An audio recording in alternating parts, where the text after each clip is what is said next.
Hello. हाँ। Yes yes. Thank you. तो हमने लेक्चर लिया था जनवरी का करंट अफेयर्स हमने कर दिए हैं। उसके बाद फरवरी के किए हैं। मार्च के अभी नहीं किए क्योंकि अभी मार्च महीना पूरा नहीं हुआ है। जैसे ही मार्च महीना पूरा होने के बाद 2-3 दिन जाएंगे, मैं उसका सब प्रिपरेशन वगैरह करके वो लेक्चर कर लूँगा। अभी जो हम करने वाले हैं वो है 2 महीने के करंट अफेयर्स। एक है नवंबर, एक है दिसंबर। पर क्योंकि MSCT लॉ जो कि 29 अप्रैल को है, तो उसके लिए पिछले 3 से 4 महीने के जो करंट अफेयर्स है वो सबसे ज़्यादा इम्पोर्टेंट होते हैं। और जो पूरा साल है उसमें एक बहुत ज़्यादा इम्पोर्टेंट जो होते हैं वही बस इम्पोर्टेंट होते हैं। इसीलिए हमने नवंबर और दिसंबर का जो सबसे इम्पोर्टेंट मुद्दे हैं वही कवर करने वाले हैं। तो हम स्टार्ट करते हैं। स्क्रीन दिखाई दे रही होगी। यस। ये है नवंबर के कुछ नवंबर के कुछ मैटर्स। पहले हम नवंबर के कवर करेंगे, उसके बाद दिसंबर के करेंगे। तो नवंबर का पहला जो मैटर है वो है India first analog space mission. तो बेसिकली क्या है इंडिया का first analog space mission? It is earth based test simulating extreme space environments aim to solve challenges in space flight research. इसका मतलब क्या है एनालॉगस स्पेस मिशन? एनालॉगस क्या होता है?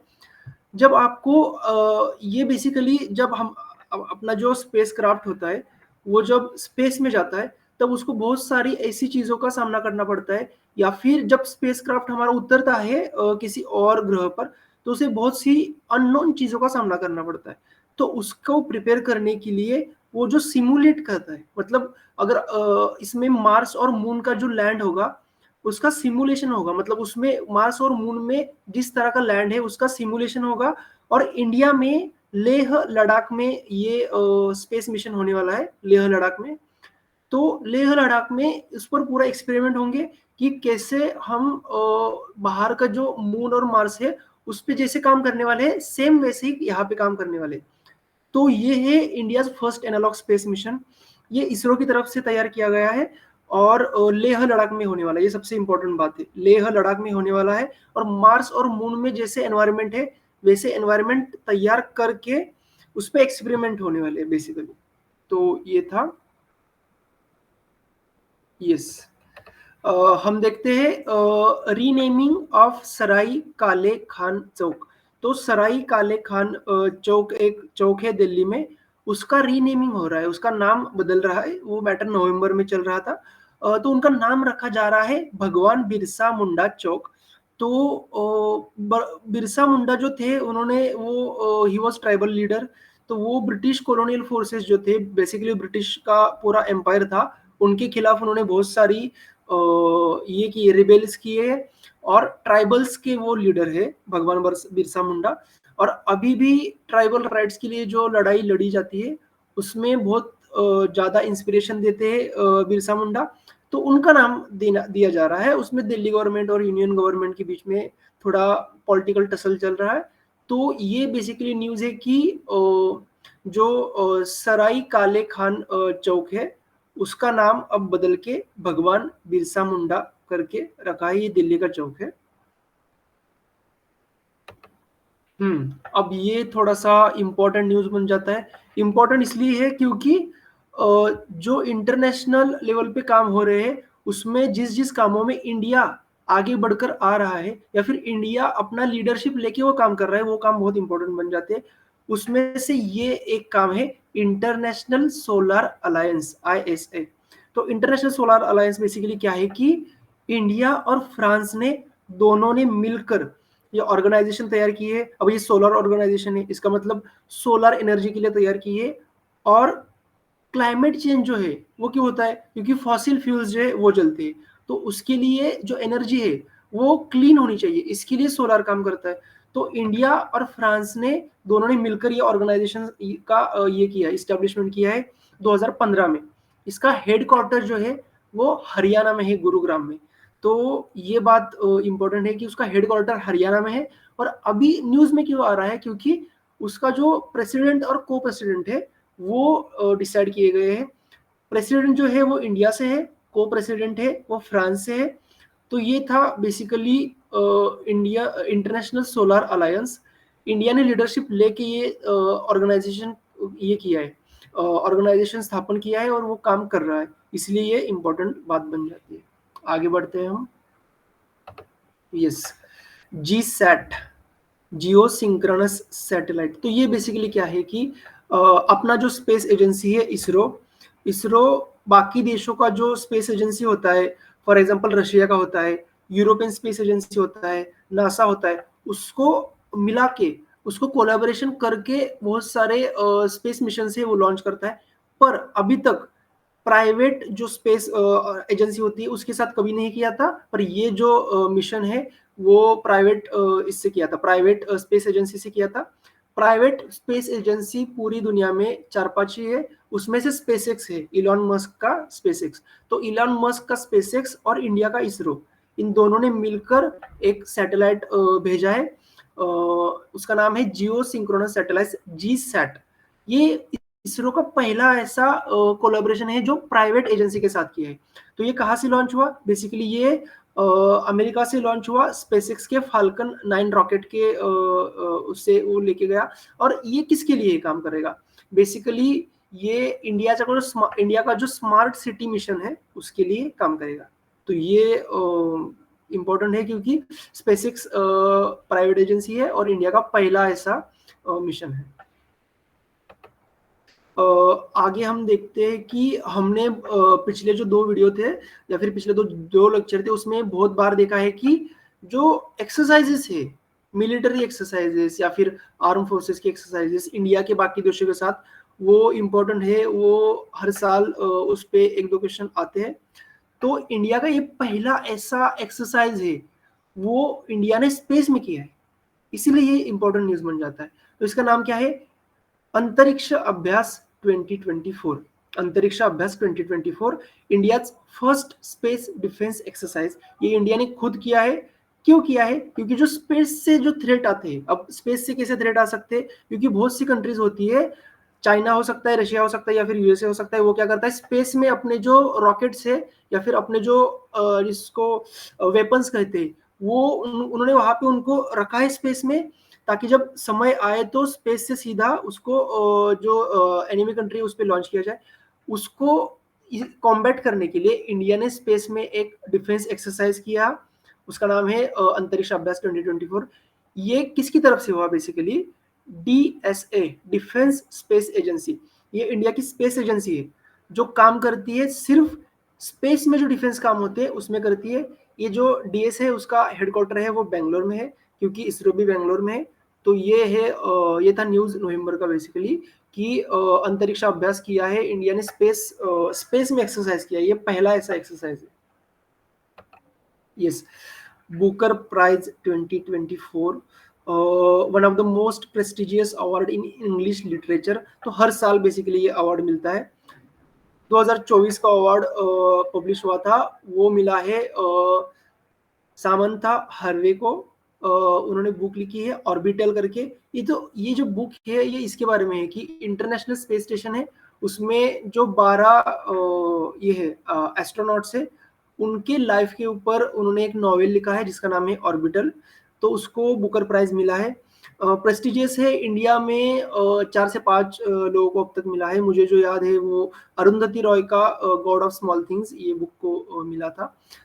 अभी जो ब्रूकर प्राइज है लेटेस्ट वो ऑर्बिटल है, सामंता हार्वे, ये याद रखना है।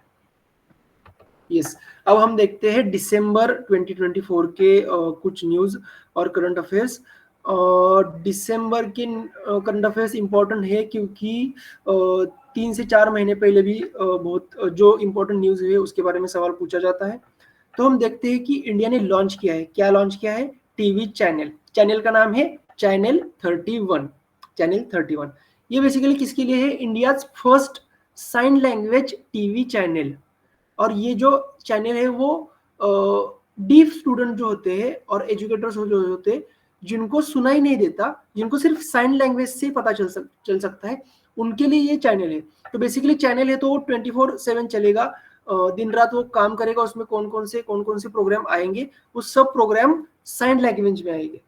तो ये इंडिया का पहला ऐसा चैनल है। बाकी देशों में भी ऐसे चैनल्स है जो डीफ स्टूडेंट जो होते हैं या फिर डीफ लोग होते हैं उनके लिए काम करते हैं। भारत का ऐसा पहला चैनल है, इंडिया का पहला चैनल है।